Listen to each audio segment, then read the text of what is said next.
में निश्चित रूप से जितनी समय है हम लोगों ने जब तय किया ही है तो उस हिसाब से सारे मामले उठेंगे। लॉ एंड ऑर्डर का जितना भी मामला है। प्रश्न सर, कमलेश शर्मा नामक व्यक्ति लालू प्रसाद यादव से मिलते हैं, बिहार जाके कहते हैं कि लगातार उनकी लालू प्रसाद यादव से बात होती है, यहाँ की तमाम जानकारियाँ वो जो उनको देते कन्वे कर सकते हैं। देखिए, हमने बार बार कहा है कि राज्य सरकार से भी कि भाई लालू जी के हित में भी है और राज्य सरकार के हित में भी है। जेल मैनुअल का पूरी तरह से पालन होना चाहिए। लेकिन आए दिन जो अखबारों में समाचार छाप रहे हैं, फोटो भी छाप रहे हैं, लगता है कि इस सरकार को कोई कानून से मतलब नहीं है। और लालू जी लीडर हैं तो मैं उनसे भी ये विनती करूंगा, उनको भी लॉ क्या कहते हैं इसको, जेल मैनुअल का अनुपालन करना चाहिए।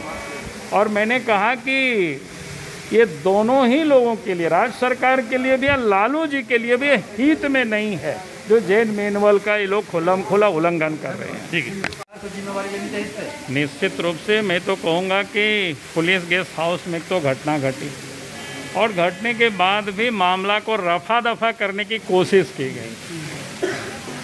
और जब वो पीड़िता महिला आयोग में गई तो वहाँ पर उन्होंने दर्ज किया और इसके बाद फिर एफआईआर होता है, तब कार्रवाई होता है। ये पुलिस की जो चेहरा है और मानवीय, वो बिल्कुल स्पष्ट रूप से दृष्टिगोचर हुआ कि भाई किस प्रकार से राज्य में पुलिस विभाग काम कर रही है। यानी मामला को पूरी तरह से दबाने की कोशिश कर रहे थे।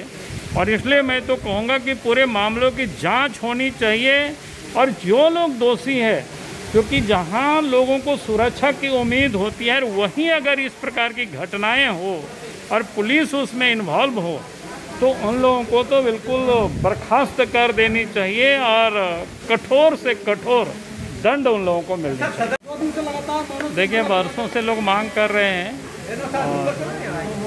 और मुझे लगता है कि उनकी मांग अपनी जगह पर अच्छी है और सरकार को इस पर विचार करनी चाहिए। उन लोगों का कहना है कि इस बार सत्र में 2 दिन में कम से कम आप लोग बात उठाएं, सरना कोड को लेकर के। नहीं, हमसे भी लोगों ने दिया हुआ है, अब सरकार देखते हैं सरकार क्या करती है। सर, राज्यसभा में जो घटना घटी है उससे कितना दुर्भाग्य? नहीं, राज्यसभा में जो भी घटना घटी, कल जो दृश्य दिखाई पड़ा, बिल्कुल कहीं से भी अनुचित नहीं था। और देश का जो अपर हाउस है वहाँ पर अगर इस प्रकार की छीना झपटी हो, माइक की तोड़ताड़ हो, तो आप समझ सकते हैं कि डेमोक्रेसी कहाँ जा रहा है। और ये स्थिति तभी होती है जब अपोजिशन को पता रहता है कि भाई हमारे पास बहुमत नहीं है, तो अनावश्यक रूप से विधायक को बाधित करने की लोग कोशिश किया और उसका ही कल जो दिखाई पड़ा वो बिल्कुल गलत था। यानी एक प्रकार से उसको कह सकते हैं कि कलंकित किया लोगों ने। सर, पुलिस गेस्ट हाउस में दुष्कर्म